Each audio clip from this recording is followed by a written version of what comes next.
జనాలందరూ కూడా నిజంగా గ్రౌండ్కి వెళ్ళి ఆడే గేమ్ వదిలిపెట్టి ఆన్లైన్ గేముల మీద దృష్టి పెడతా ఉన్నారు. ఆన్లైన్ గేములు ఆడడం మొదలు పెడితే జీవితం సర్వనాశనమే. గ్రౌండ్కి వెళ్ళి గేమ్ ఆడితే జీవితం బ్రహ్మాండంగా ఎదుగుతుందన్న విషయాన్ని మీరు అర్థం చేసుకోవాల్సిన అవసరం.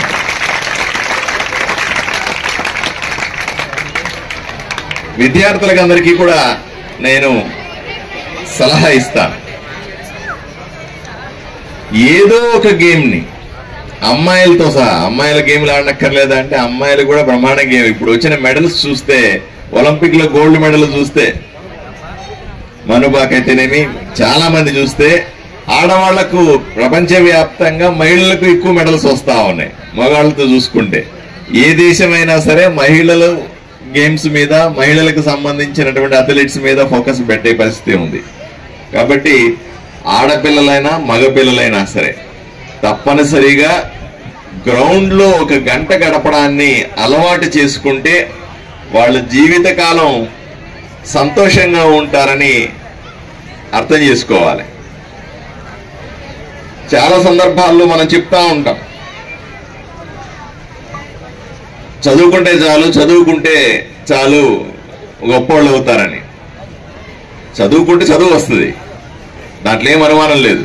చదువుకుంటే గొప్పవాళ్ళు అవుతాం, మంచి ఉద్యోగాలు వస్తాయి, వ్యాపారాలు చేస్తాం, సంపాదన వస్తుంది. కానీ ఆరోగ్యం లేని సంపాదన, ఆరోగ్యం లేని చదువు, ఆరోగ్యం లేనటువంటి గొప్ప హోదాలన్నీ కూడా వృధా అవుతాయన్న విషయాన్ని మీరు ఒక్కసారి అర్థం చేసుకోవాలి.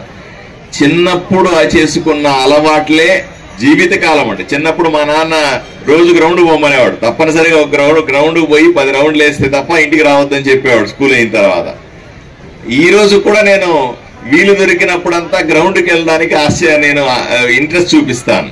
అంతెందుకు మన వెటరన్ ఖాజాబాయి గారు నేను గ్రౌండ్ లో పరిగెడతాం, అడగండి ఆయన్ని. నేను ఇంకా ఎమ్మెల్యే అయిపోయిన తర్వాత కూడా 1-2-3 సార్లు గ్రౌండ్కి వెళ్ళడానికి ప్రయత్నం చేసి, ఇప్పుడు 6 గంటలకే జనాలు వస్తా ఉన్నారు.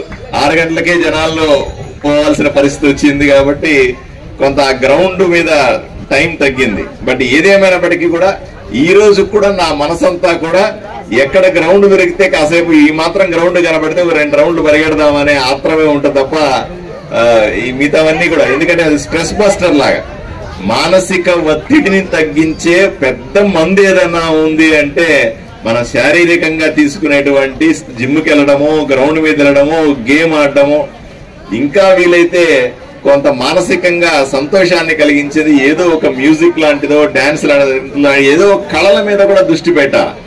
కేవలం చదువుకుంటే సరిపోతుందనే విషయాన్ని పిల్లలందరూ కూడా పక్కన పెట్టి తప్పనిసరిగా మన జీవితంలో ఆటలు ఉండాలి, మన జీవితంలో ఒక గ్రౌండ్ అన్నది భాగస్వామిగా ఉండాలి, మన జీవితంలో కొన్ని కళలు తప్పనిసరిగా కీలకమైన పాత్ర పోషించాలనే విషయాన్ని మీకందరికీ తెలియజేస్తూ, ఎక్కువసేపు మాట్లాడడం కూడా సాధ్యం కాదు. ఎందుకంటే ఈ ఎండలో పిల్లలు హడావుడిని ఇంకా మళ్ళీ రోడ్ల మీద తిప్పుతామంటున్నారు, పరిగెట్టిస్తామంటున్నారు. ఇవన్నీ కూడా ఇబ్బందికర అంశాలు. కాబట్టి మరొక రోజు ప్రశాంతంగా ఉన్న రోజు మాట్లాడతానని మీకు అందరికీ తెలియజేస్తూ, ఈ అవకాశం ఇచ్చినటువంటి పీటీ మాస్టర్లకి మీకందరికీ కూడా ధన్యవాదాలు తెలుపుకుంటాను. నమస్కారం. ఇక చివరి విషయం చెప్పడం మర్చిపోయాను. పెద్దలు ఇండోర్ అవుట్డోర్ స్టేడియం గురించి చెప్పారు.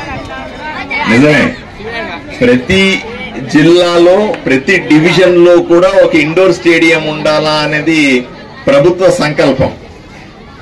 ముఖ్యమంత్రి చంద్రబాబు నాయుడు గారైనా సరే, ఉప ముఖ్యమంత్రి పవన్ కళ్యాణ్ గారైనా సరే, ప్రధానమంత్రి నరేంద్ర మోదీ గారైనా సరే, అందరూ కూడా ఈరోజు ఈ స్పోర్ట్స్ కాంప్లెక్స్ల మీద ప్రత్యేకంగా దృష్టి పెట్టినారు. 2018లో